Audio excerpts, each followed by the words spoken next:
Oh, I found something big. These are not data centers, guys. These are fusion centers.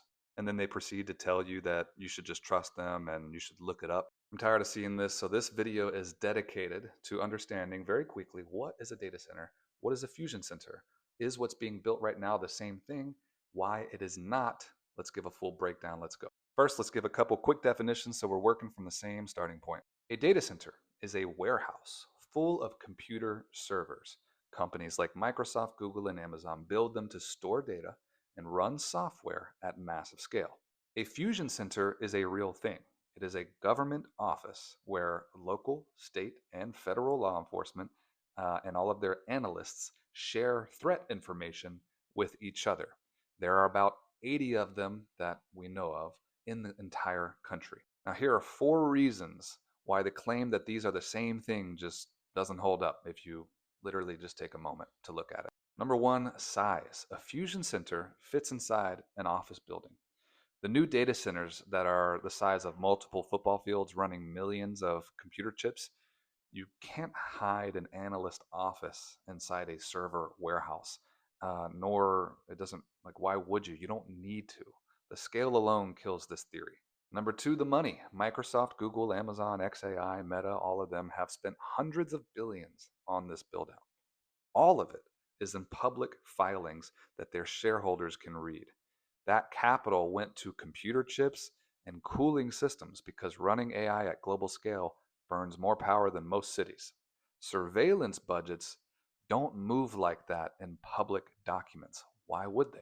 Number 3, the government has already built their own fusion centers.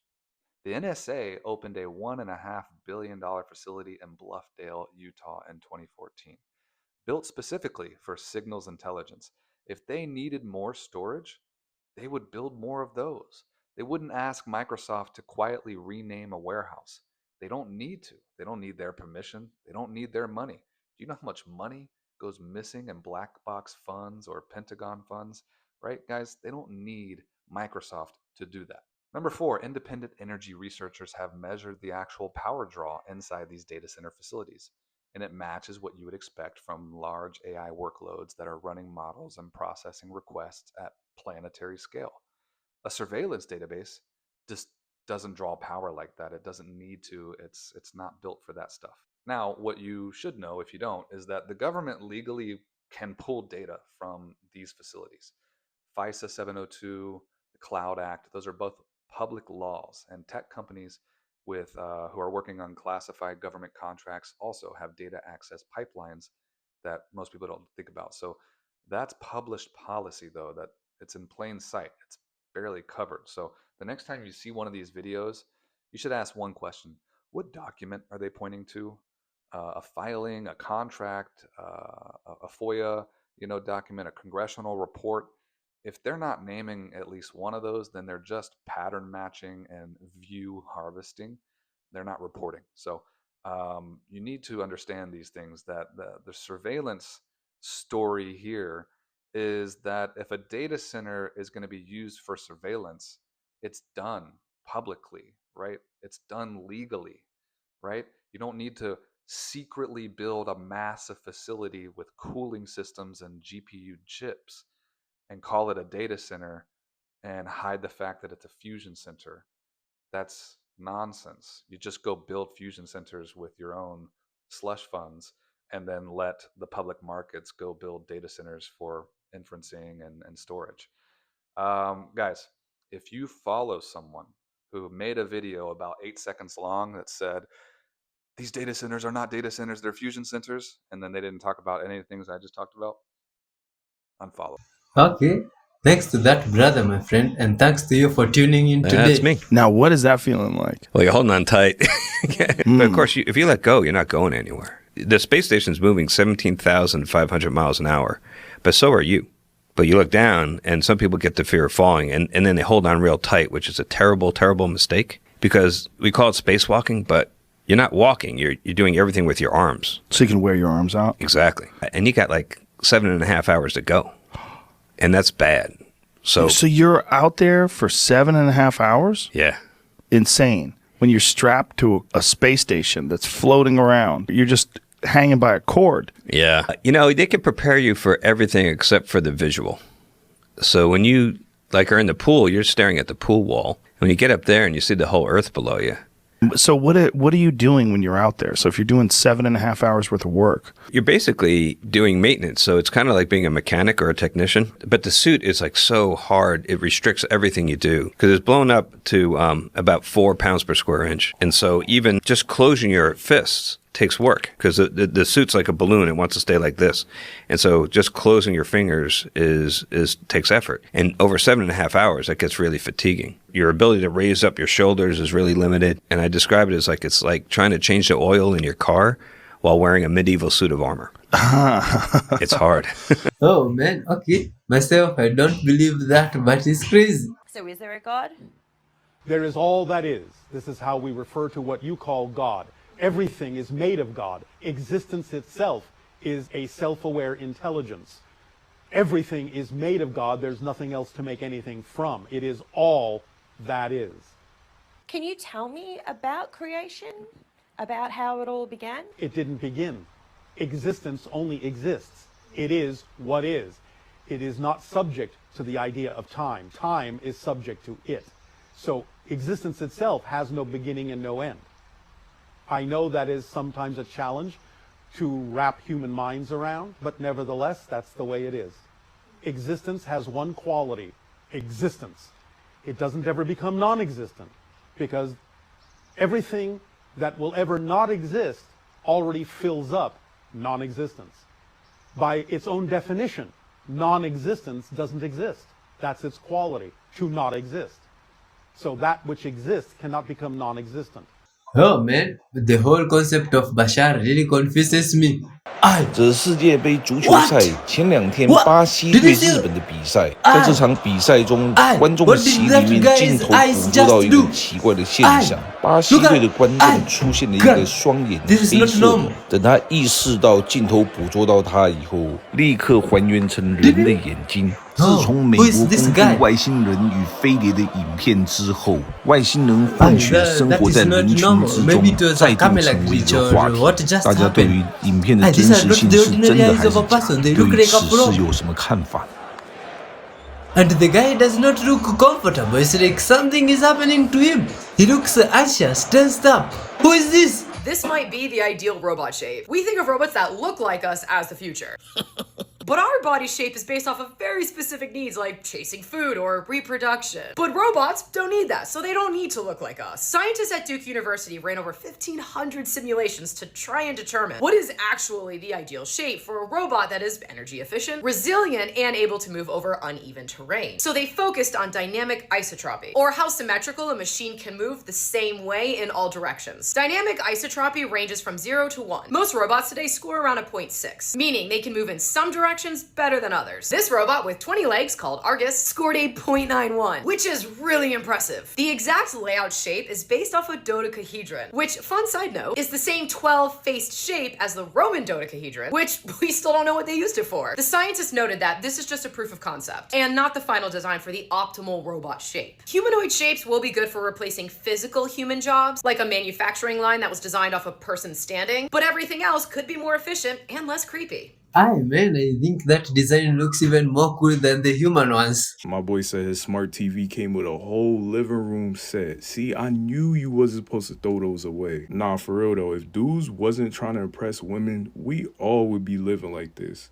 Cause I don't see nothing wrong with this right here. Man, that looks like a good life. It's incredible living like that. This guy right here posted why he believed that the U.S. warship blacked out the power in Jamaica. Take a listen to what he has to say. Jamaican TikTokers are saying that the entire island is in complete darkness. And the only reason Jamaica would be going through a blackout is to black out the media from the coverage on the attack that is going to take place on Cuba at this very moment. But then again, why would we even want to attack Cuba if that was the case?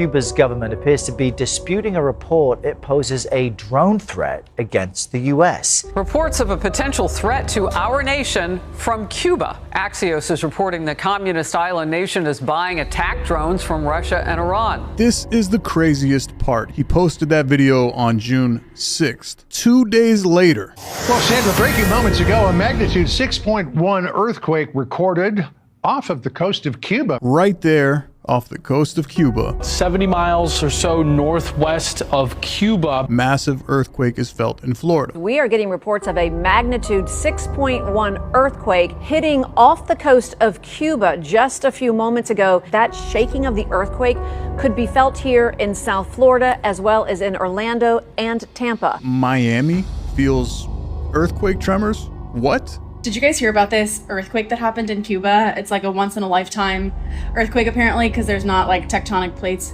at that point in the Gulf. Is this unusual to see an earthquake in this region?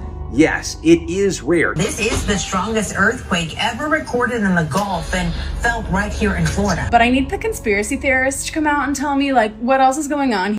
Yeah, man, what could be the guys in Cuba be up to? Could they have caused the earthquake? I wanted to see how long it takes a stabilizer to stabilize this egg. Now, for example, it stabilized a ping pong ball of water. Stabilized, kind of. It takes to stabilize the egg. So it's been 3 minutes. It's been 10 minutes, actually. It's still going. It's been 20 minutes. I don't think this will ever actually be stable. I think it's just gonna stay like that. Oh, no, it's not gonna be stable. Man, another reminder as to why we cannot trust robots on anything. They're staying in place. They've been there for like 2 minutes. While parked on a quiet back road in her local town, the OP began filming what looked like an ordinary sight in the distance. A lone figure appeared to be jogging down a narrow country lane. At first glance, there seemed to be nothing unusual about it. Just wait. They look like they're running, right? But as the seconds ticked by, something didn't add up. They're staying in place. They've been there for like 2 minutes. The person running in the distance didn't appear to be getting any closer or farther away. In fact, they didn't seem to be moving at all. What? Have you ever wondered how strong atmospheric pressure really is? Engineers tested it with a steel tank. First, they dropped a 200-kilogram stone on it from a height of 9 meters. The result was only a small dent. Then they tried something different. They connected the tank to an industrial vacuum pump and started removing the air inside. When the pressure inside became about 70 kilopascals lower than the pressure outside, the tank suddenly collapsed like it was made of thin foil. It looks like an explosion, but in reverse. That is called an implosion. Atmospheric pressure is far stronger than it feels. At sea level, air pushes with about 1 kilogram force on every square centimeter. Across your whole body, that adds up to more than 10 tons. You do not feel it because the pressure inside your body balances the pressure outside. The moment that balance disappears, even steel can fail. Follow for more experiments that reveal invisible forces. Wow, okay, man, that's a lot of pressure, my friend, but take time. Jesus was probably crucified by the Romans. Why did they kill Jesus? Who wanted Jesus dead? Let's go ahead and watch this video to get a better understanding on this. Because why would you make this up? And he was probably crucified because he was a threat to the status quo, meaning that he pissed off both the Roman authorities as well as the Jewish authority. I think that he was pissing everyone off because he was providing some truth that spoke to people intuitively, but which went against the natural order. And what was that truth?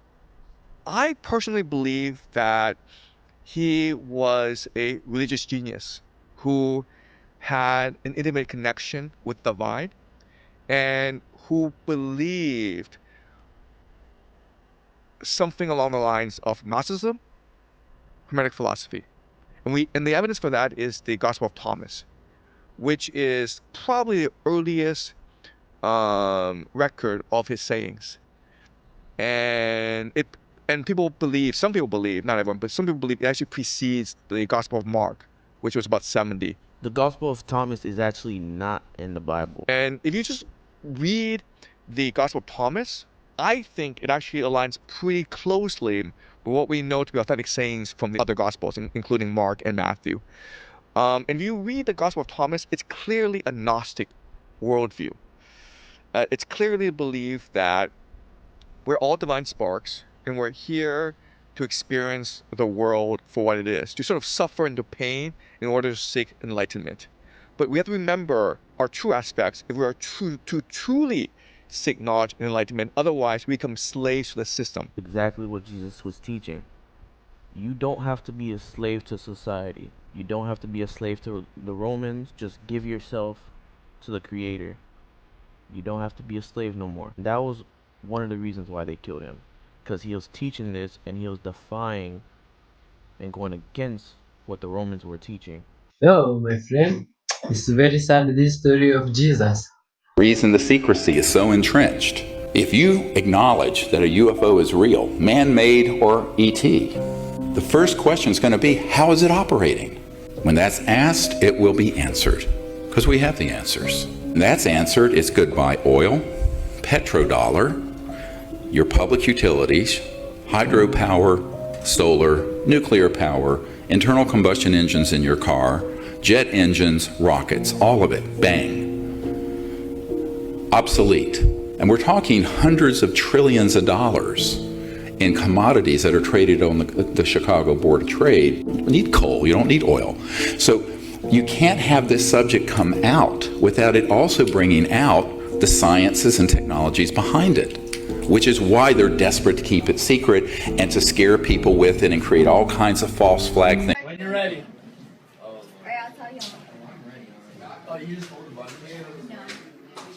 This is so cool. It's about to happen. Alright, y'all ready? Yeah. Hit it. Whoa!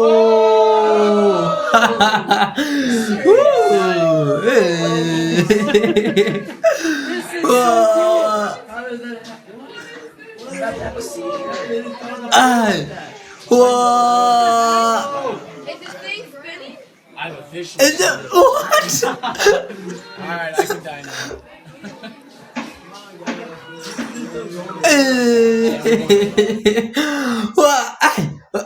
What is that? Just remember, everyone, if you think you're safe, you're not. Because what's that faint line in the sky? Huh. You're looking at that and you're thinking, man, that's a super weird airplane. That's because that's not an airplane. This super weird looking contraption is actually the Q4 drone. Look at this weird looking thing and think, man, I should for sure be able to see that in the sky. The reason you can't is because this bad boy flies higher than commercial jets. Not only does it have a wingspan of 130 feet, this bad boy also can stay in the air for over 30 hours. If you're like, man, I feel sorry for that pilot. No, guys, this is a drone. There is no pilot in this bad boy. Flies higher than jets, stays in the air for over 30 hours, doesn't have any pilots in it. People who are controlling this are safely on the ground. So what is it doing? It is spying on all of us. Its surveillance system sees through clouds, smoke, and the darkness. The image is so sharp it can read your license plate at 60,000 feet. I don't know if anyone remembers that 2019 international crisis in Iran. It was all over them shooting down one of these bad boys. If you want to own one of these bad boys yourself, it only costs an easy 200 mil if you're the government. There's no way this log should have water coming from it. My brain is not comprehending this because the creek is down here. Yep, we can see that. And there's a waterfall coming back there, but it literally looks like it's coming from the log. Like there's no water flowing into that log to fall down. So where is that water coming from? Am I crazy? This might be a real glitch in the Matrix. There's no way. Stay weird.